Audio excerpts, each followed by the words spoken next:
Assalamualaikum warahmatullahi wabarakatuh. Perkenalkan, nama saya Salma Salsabila. Saya dari kelas IKA 1B Studi Ilmu Komunikasi Universitas Bina Dharma. Radio pada tahun 1925, pemerintahan India Belanda Profesor Kamza dan Dr. de Groot berhasil melakukan komunikasi radio dengan menggunakan stasiun radio di Malabar, Jawa Barat. Kejadian ini kemudian diikuti dengan berdirinya Batavia Radio Vereniging dan Ningrum.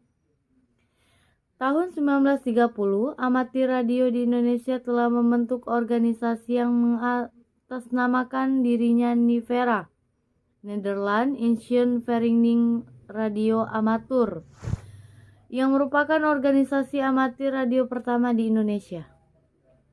Tahun 1945, seorang amatir radio bernama Gunawan berhasil menyiarkan naskah proklamasi kemerdekaan di Indonesia dengan menggunakan perangkat pemancar radio sederhana buatan sendiri.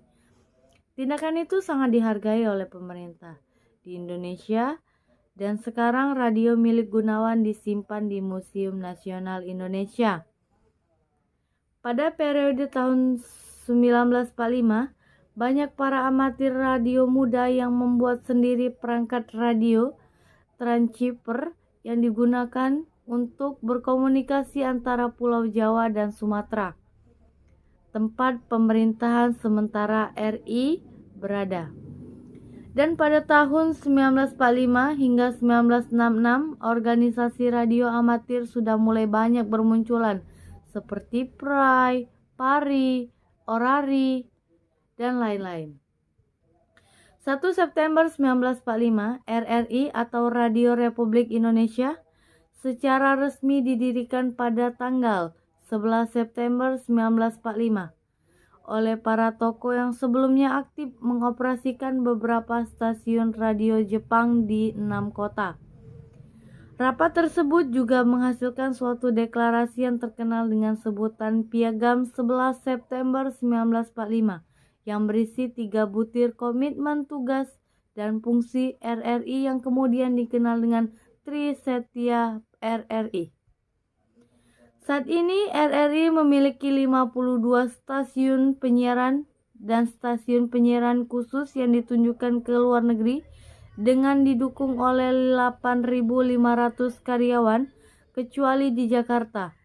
RRI di daerah hampir seluruhnya menyelenggarakan siaran dalam 3 program, yaitu programa daerah yang melayani segmen masyarakat yang luas sampai pedesaan, programa kota, Pro 2 yang melayani masyarakat di perkotaan, dan programa 2 yang menyajikan berita dan informasi New Challenge kepada masyarakat luas. Televisi Republik Indonesia (TVRI) adalah stasiun televisi pertama di Indonesia yang mengudara pada tanggal 24 Agustus 1962. Siaran perdananya menayangkan upacara peringatan Hari Kemerdekaan Republik Indonesia ke-17 dari Istana Negara Jakarta. Siarannya masih berupa hitam putih. TVRI kemudian meliputi Asia Games yang diselenggarakan di Jakarta. Siaran resmi TVRI baru dimulai 24 Agustus 1962 jam 2.30 waktu Indonesia Barat yang menyiarkan secara langsung upacara pembukaan Asia Games 6 dari Stadion Utama Gelora Bung Karno selama tahun 1962 sampai 1963. TVRI berada di udara rata-rata 1 jam sehari dengan segala kesederhanaannya.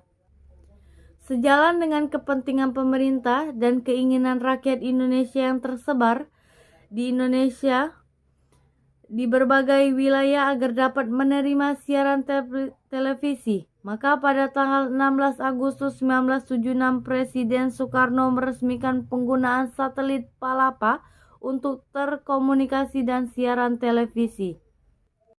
TVRI memonopolikan siaran televisi di negeri ini sampai tahun 1989. Setelah itu mulailah bermunculan stasiun TV swasta seperti Raja Wali Citra Televisi Indonesia (RCTI), Surya Citra Televisi (SCTP), Televisi Pendidikan Tele Indonesia (TPI), Andalas Televisi Antv, Indosiar, Trans 7, La TV, Metro TV, Jak TV, Bali TV, dan lain-lain.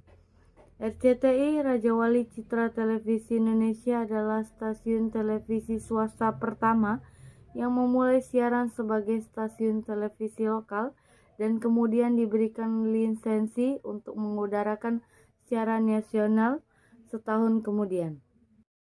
Setelah Undang-Undang Penyiaran disahkan pada tahun 2002, jumlah televisi baru di Indonesia diperkirakan akan terus bermunculan, khususnya di daerah, yang terbagi ke dalam 4 kategori: televisi publik, swasta berlangganan, dan komunitas. Hingga Juli 2002, jumlah orang yang memiliki pesawat televisi di Indonesia mencapai 25 juta. Kini penonton televisi di Indonesia benar-benar memiliki banyak pilihan untuk menikmati berbagai program televisi. Demikianlah beberapa hal yang bisa saya sampaikan. Sebelumnya saya mohon maaf yang sebesar-besarnya kepada dosen saya. Terima kasih atas perhatiannya. Saya ini hanya manusia biasa yang tidak luput dari kesalahan. Wassalamualaikum warahmatullahi wabarakatuh.